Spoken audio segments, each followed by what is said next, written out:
imagine how effective you'd be if you weren't anxious all the time.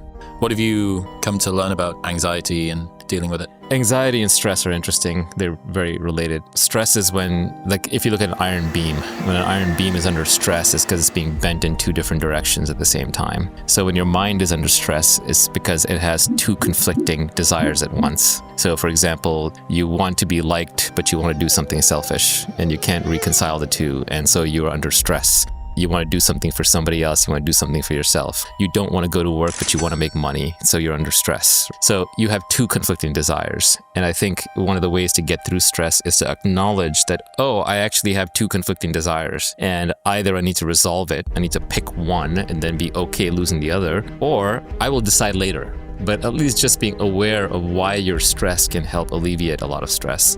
And then anxiety, I think, is sort of this pervasive, unidentifiable stress where you're just kind of stressed out all the time and you're not even sure why. And you can't even identify the underlying problem. And I think the reason for that is because you have so many unresolved problems, unresolved stress points that have piled up in your life that you can no longer identify what the problems are. And there's this mountain of garbage in your mind, and it's a little bit of it poking out the top like an iceberg. And that's anxiety. But underneath, there's a lot of unresolved things. A lot of the anxiety is piled up because we move through life too quickly, not observing our own reactions to things. We don't resolve them. So this goes counter to what I was saying earlier about not reflecting too much on things. So you just need to kind of go through very carefully every time you're anxious. Like, okay, why am I anxious this time? I don't know why. Oh, well, let me sit here and just think about it. Let me write down what the possible causes could be. Let me meditate on it. Let me journal. Let me talk to a therapist. Let me talk to my friends. Let me just see, like, when does that stress go away? If you can kind of identify and unravel and resolve these issues, then I think that helps get rid of anxiety.